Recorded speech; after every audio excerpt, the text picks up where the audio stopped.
Olá, eu sou Gabriele de Araújo Pereira e juntamente com as minhas colegas Gabriele Oliveira Freitas, Isadora Siqueira Godinho, Letícia de Melo Macedo e Renata Ramos, acadêmicas da terceira fase do curso de Direito do Centro Universitário Unifavest, preparamos este podcast para o desafio da disciplina de Direito Civil 2, ministrado pela excelentíssima professora Josiane Brugneira, com a temática Obrigações de Dar e Fazer.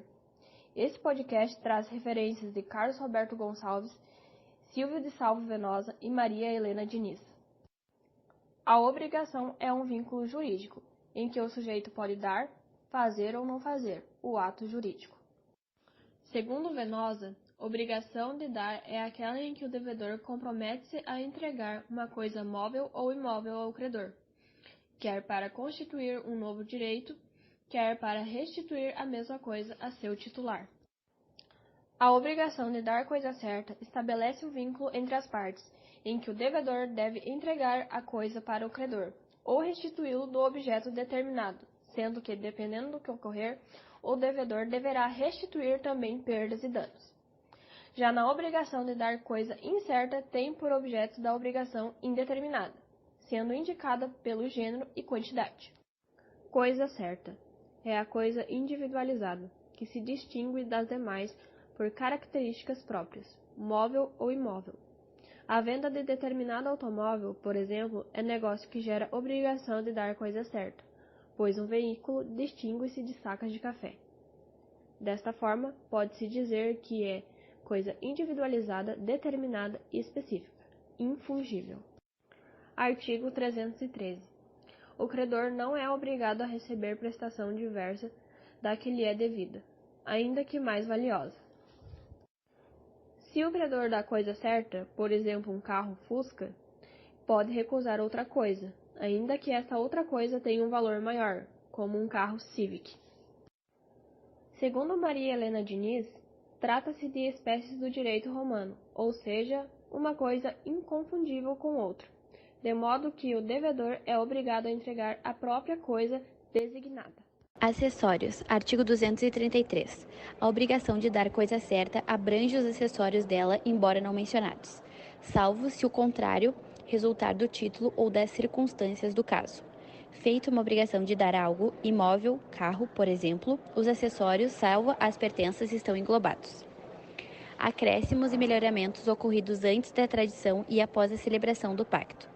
Utilidades ou vantagens que a coisa produz. Artigo 237. Caput. Até a tradição pertence ao devedor a coisa com os seus melhoramentos e acréscimo, pelo quais poderá exigir aumento no preço. Se o credor não anuir, poderá o devedor resolver a obrigação. Exemplo: houve um contrato de compra e venda onde o objeto é uma vaca. Não houve a transferência do vendedor para o comprador da vaca e ela ficou prenha. Quem tem direito do filhote? O vendedor tem direito a pedir um acréscimo no valor ou deve entregar a coisa pelo mesmo valor?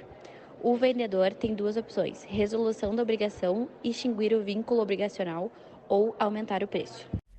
Obrigação de restituir coisa certa é quando tem perda. Assim, deve ser avaliado se a perda foi com dolo ou não. Segundo Venosa, a obrigação de restituir, englobada pela lei dentro das obrigações de dar coisa certa, é aquela que tem por objeto uma devolução de coisa certa, por parte do devedor. Coisa essa que, por qualquer título, encontra-se em poder do devedor, como ocorre, por exemplo, no comodato, um empréstimo de coisa infungível, na alocação e no depósito. No artigo 241 do Código Civil, se, no caso do artigo 238, sobrevier melhoramento ou acréscimo à coisa, sem despesa ou trabalho do devedor, lucrará o credor, desobrigado de indenização. Perda ou deterioração da coisa certa. Se houver a deterioração da coisa sem culpa do devedor, o credor fica obrigado a receber a coisa da forma que a mesma se encontra e o mesmo não possui direito à indenização.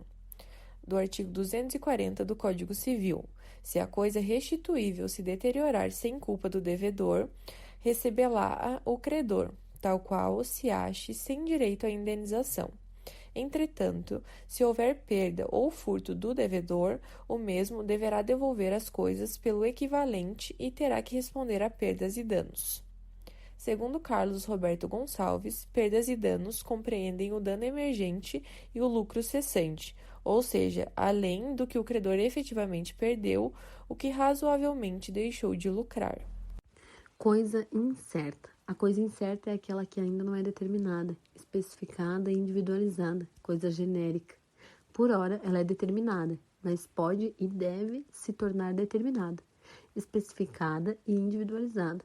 Não há como comprar ou cumprir a obrigação de dar algo, sem ter algo determinado. Desta forma, a coisa incerta é algo passível de determinação. Exemplo: contratos de compra e venda de gêneros alimentícios. Uma indústria de papel compra tal tonelada de eucalipto, ou seja, ainda não há o eucalipto, pois ele ainda será plantado. Mas já há um gênero, quantidade. É um objeto determinável. Gênero e quantidade, é necessário saber qual é a quantidade e o gênero de tal produto. Artigo 243. A coisa incerta será indicada, ao menos pelo gênero e quantidade. Qualidade média. Quando não houver determinação sobre a qualidade, o Código Civil determina que deva ser entregue nem o pior e nem o melhor produto. Artigo 244. Nas coisas determinadas pelo gênero e pela quantidade, a escolha pertence ao devedor, se o contrário não resultar do título da obrigação, mas também não poderá dar a coisa pior, nem será obrigado a prestar a melhor. Concentração é o ato de determinação, individualização da coisa incerta. O ato de escolha da coisa incerta denomina-se concentração. Artigo 245. Cientificando da escolha do credor, vigorará o disposto na seção antecedente. Se não estiver nada previsto no contrato jurídico, é o devedor quem vai escolher o objeto. É possível colocar no contrato que a escolha compete ao credor comprador. Artigo 244. Se o credor não resultar do contrato. A partir do momento em que a concentração a coisa incerta passa a ser coisa certa. Passa a ser certo quando o comprador e credor estiver ciente. Lei dispositiva. Quando possibilitam que as partes compactuem de forma diferente ao Código. Assim, apesar de o Código determinar certa regra, as partes terão livre iniciativa para estabelecer determinadas regras contratuais. Cogente. Quando não possibilita que as partes compactuem de forma diferente ao Código. Ou seja, as partes não têm livre negociação, elas devem seguir a determinação da lei. Perda ou deterioração da coisa incerta. Genus Nincom Petir. O devedor da coisa incerta se compromete com o gênero. Artigo 246. Antes da escolha, não poderá o devedor alegar perda ou deterioração da coisa, ainda que por força maior ou caso fortuito. Exemplo: plantação de eucaliptos. Houve um incêndio e o vendedor perdeu tudo. O que deve ser feito é plantar novamente, pois ainda é coisa incerta. A partir do momento em que a coisa é certa, há perdas e danos.